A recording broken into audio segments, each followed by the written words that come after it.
Now, Bruce, you would know this. A lot of other people wouldn't. I owned a Subway sandwich store in Melbourne, Australia for 5 years. I owned it because I was a DJ down there, I had some extra cash, and I wanted to, it was perverse of me, I just wanted to eat for nothing. So I went through the whole menu and it was fantastic. But you know what I found out? There was only 6 subs on the menu that were healthy. The rest of them, the meatballs, through the roof in fat. Correct? There it is there, in that book. So I do know a few things about it.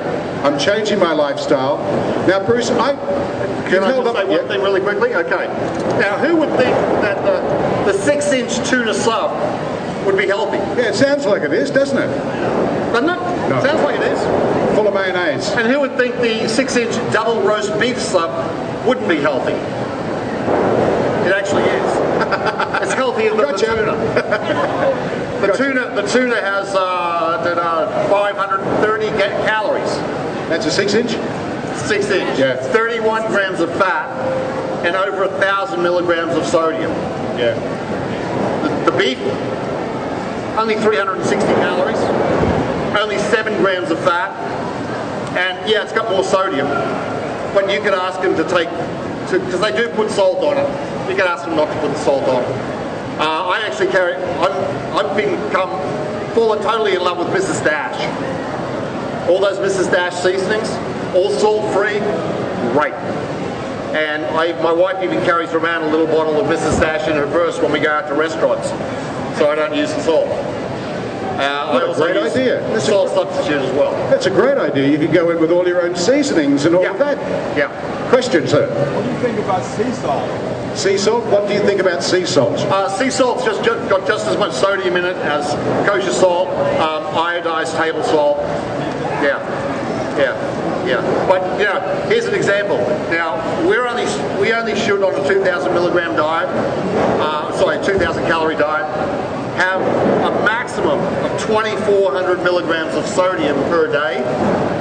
You know how much that is? 3,000 milligrams of sodium is 3 teaspoons.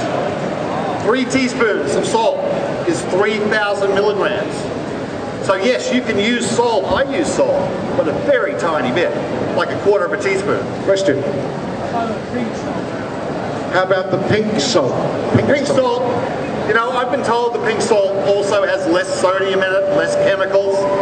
It's just as unhealthy as regular kosher salt. You know, it's got just as much sodium in it.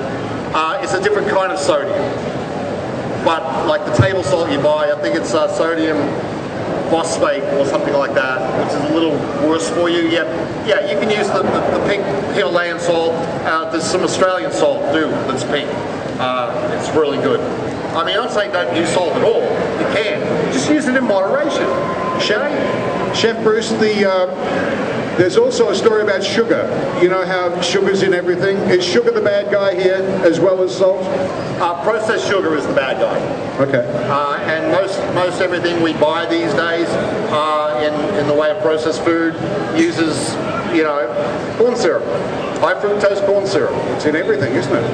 Here's my, I can put this really simply, right? Don't eat processed food. Don't buy processed food. If it says diet on it, don't buy it.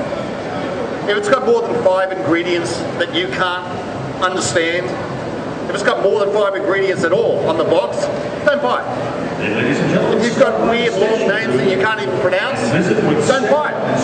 Simple as that. That's the simple rule to live by. Eat brown rice instead of white rice. You know, there's a lot of people who are advocates of the whole, if it's got a mother and it's got a face, don't eat it. I'm not like that. I like to have meat. I like chicken. I like seafood. I like to have a steak once a month. You know, there's no reason why I can't. But just be careful how much of it you eat. I mean, a serving of chicken, boneless, skinless breast of chicken, should be 3 ounces. You go and buy a chicken breast in the store, and one of them is like almost 7 ounces. Is that the size of your business? Size of that. If it's bigger than that, which is about the size of a pack of cards, you're eating too much. So if you want to fill yourself up, have less of the protein and have more of the vegetable. Have more green beans, have more broccoli, have more cauliflower, have more, you know, string beans, snow peas, whatever. Just have more vegetable. Have sweet potato mash instead of potato mash. If you're going to have mashed potatoes, make it without dairy. I make mine using a little bit of Smart Balance, light Smart Balance, and when I drain the potatoes out, I keep the water, and I mix the water back in with the potatoes, and you mix it right, a little bit of olive oil, nice and fluffy, no dairy. Wow, okay. A lot healthier. Yeah. So if you do want to have mashed potatoes, do them that way. Don't add tons of butter and cream. You don't have to. Tastes the same. Bruce, you're a very inspirational guy, and this is an incredible story, a survivor's story. I feel there's a book coming on. I feel you should write a book. You should put all this down because you've got a lot of great stories and a lot of helpful hints. Are you looking at a book situation? No, I'm too stupid. I can barely speak English, as you probably noticed. And I'm a drummer, so which means that I'm not quite the sharpest knife in the drawer.